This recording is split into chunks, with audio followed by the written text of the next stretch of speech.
गांव के एक कोने में स्थित एक छोटे से घर में उमेश और उसके पिता शशिकांत रहते थे। शशिकांत एक साधारण किसान थे जिन्होंने अपनी पूरी जिंदगी खेतों में मेहनत करते हुए गुजारी। उनके बेटे उमेश ने कुछ साल पहले ही शहर में नौकरी पाई थी और अब घर का खर्चा वही उठाता था।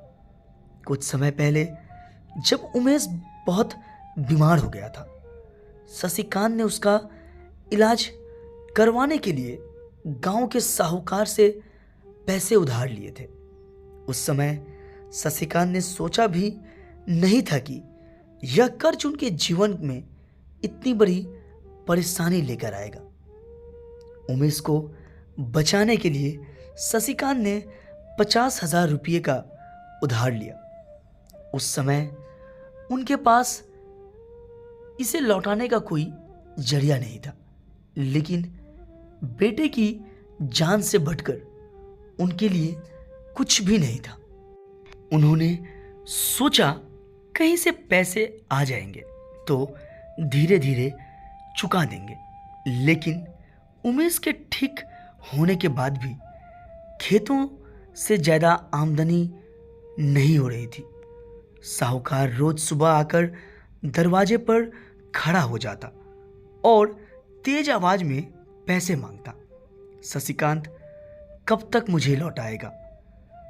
अगर पैसे नहीं लौटाए तो तुम्हारे घर का सामान उठवा लूंगा।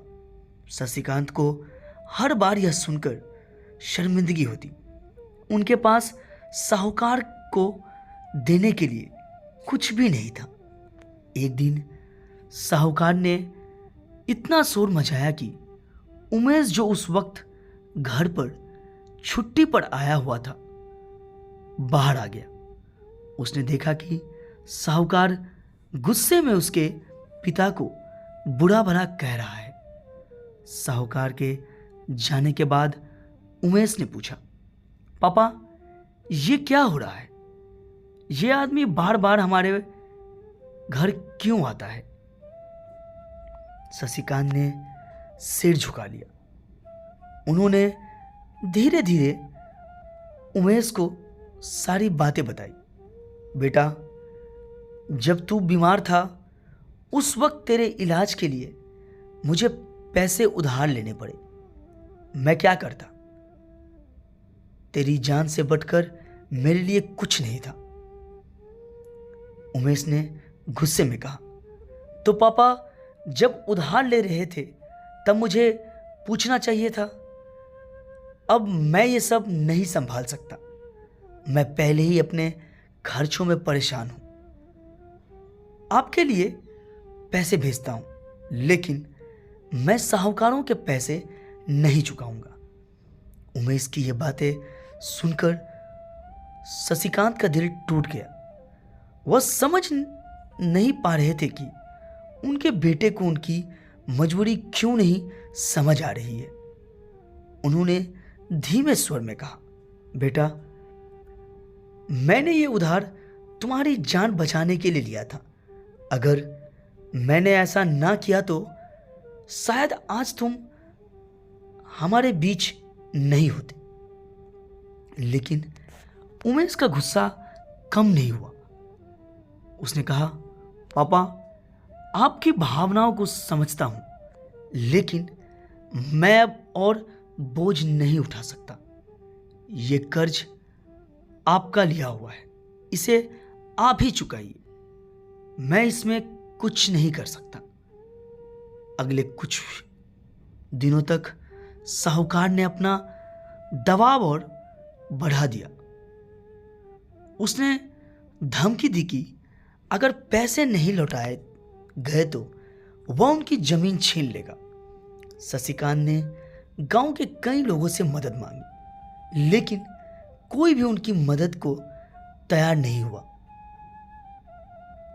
सबने साफ कहा, शशिकांत, हम पहले ही मुश्किल में हैं, तुम अपनी समस्या खुद सुलझाओ। शशिकांत को समझ नहीं आ रहा था कि वह क्या करे। उनके पास ना तो पैसे थे, ना ही कोई सहारा। इस बीच उमेश की माँ सुनीता, जो अब तक चुप थी, अपने बेटे से मिलने शहर पहुंच गई। उसने उमेश से कहा, बेटा, तुम्हारे पापा ने सिर्फ तुम्हारे लिए यह सब किया था। वह तुम्हें बचाने के लिए किसी भी हद तक जा सकते थे। क्या तुम्हें उनकी मदद और प्यार का यह इनाम देना चाहिए? उमेश ने कहा, माँ, मैं जानता हूं कि पापा ने यह सब मेरे लिए किया, लेकिन अब मैं और नहीं झेल सकता। मुझे अपनी जिंदगी भी संभालनी है। रात को उमेश सोने की कोशिश कर रहा था, लेकिन उसे नींद नहीं आ रही थी। उसकी मां की बात और उसके पिता का झुका हुआ चेहरा बार बार उसकी आंखों के सामने आ रहा था। वह सोच रहा था कि जब वह बीमार था तो उसके पिता ने अपनी जान की परवाह किए बिना उसके लिए कर्ज लिया, और आज जब उसके पिता परेशानी में है तो क्या वह उनका साथ नहीं दे सकता? अगली सुबह उमेश ने अपने ऑफिस से कर्ज लेने की प्रक्रिया शुरू की। उसने साहूकार को बुलाकर सारा पैसा चुका दिया।